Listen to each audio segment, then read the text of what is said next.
عاشق رسول ایک شخص تھا جو سنگ تراش تھا. وہ یوں سمجھیے پتھر کا کام جانتا تھا. آج کل لوگ جو فریمز بناتے ہیں, تختیاں بناتے ہیں, یا پتھروں کا جو کام جانتے ہیں, اس کو پتھر کی کاریگری بڑی شاندار آتی تھی. مگر ساتھ ساتھ کمال یہ تھا کہ وہ درود پاک سے بڑی محبت کرتا تھا, اور دلائل الخیرات اسے زبانی یاد تھی. سبحان اللہ. وہ جب بھی ایک پتھر کو تراشتا تھا تو اسی پتھر تراشتے تراشتے وہ ایک دلائل الخیرات شریف کا باب بھی پورا کر لیا کرتا. اب جو درود پاک پڑھنے کا اتنا شوقین ہو وہ عاشق رسول بھی ہوگا امید ہے, اور مدینہ پاک کی حاضری کی تمنا بھی بڑی ہوگی. اب اس پر کرم یہ ہوا کہ ایک رات وہ عاشق رسول سویا تو اس کی قسمت جاگ اٹھی کہ وہ کیا دیکھتا ہے کہ مسجد نبوی شریف کے جلوے اس کے سامنے ہیں, اور نبی پاک علیہ الصلوۃ والسلام بھی جلوہ فرما ہے. پیارے آقا کا دیدار بھی اس نے گویا کیا, اور پیارے آقا علیہ الصلوۃ والسلام نے ایک مینار کی طرف اشارہ کر کے فرمایا کہ اے دیوانے دیکھو, ہمارے مینار میں ایک جو چھوٹا سا کنگرا کہہ لیں, چھوٹا سا حصہ کہہ لیں, وہ شکستہ ہے, اور تم ہمارے مدینے میں آؤ اور اس پتھر کو, اس حصے کو بنا دو.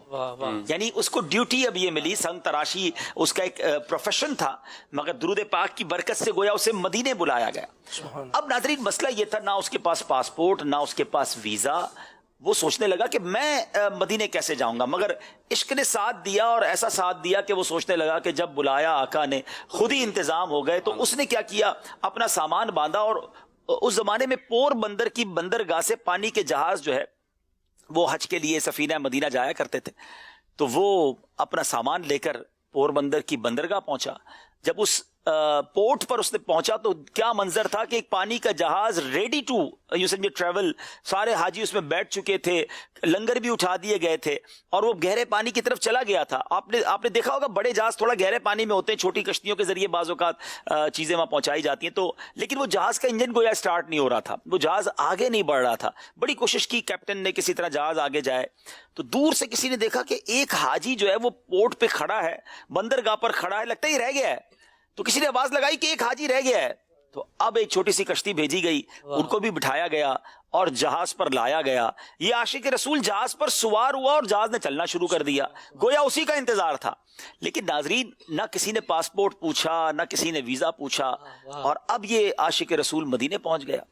اب جب یہ وہاں پہنچا تو جیسے ہی مسجد نبوی شریف کے پاس وہ پہنچا تو کچھ خدام, اس زمانے میں جو وہاں عاشقان رسول خدام تھے, جو وہاں پر کام کرنے والے تھے, انہوں نے اس دیوانے کو دیکھتے ہی پہچان لیا کہ یہ وہی ہے جس کو بلایا گیا ہے.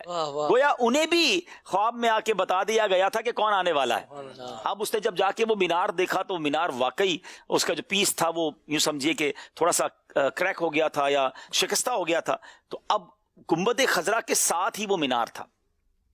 اب وہ سوچتا, عقل یا ادب تو یہ کہتے ہیں گنبد کے اوپر کیسے جائیں گے, مگر چونکہ حکم تھا نبی پاک علیہ الصلوۃ والسلام کا, رسی وغیرہ باندھ کر وہ دیوانہ اوپر گیا, اپنا کام کیا.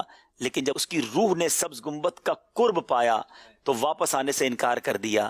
رسی سے جب اس کی باڈی کو نیچے لایا گیا تو دیکھنے والوں کے دل ہل گئے کہ وہ دیوانہ اپنا کام پورا کر کے گنبد خضرا کے قریب اپنی جان اپنے آقا کے بارگاہ میں نچھاور کر چکا تھا. آنکھ جب گنبد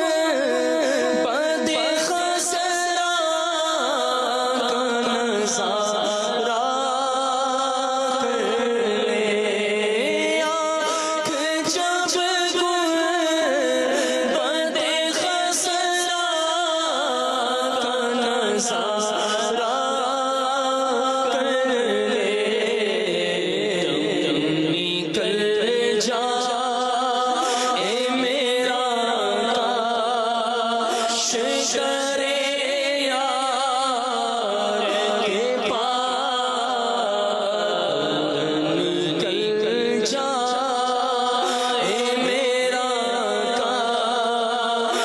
شہر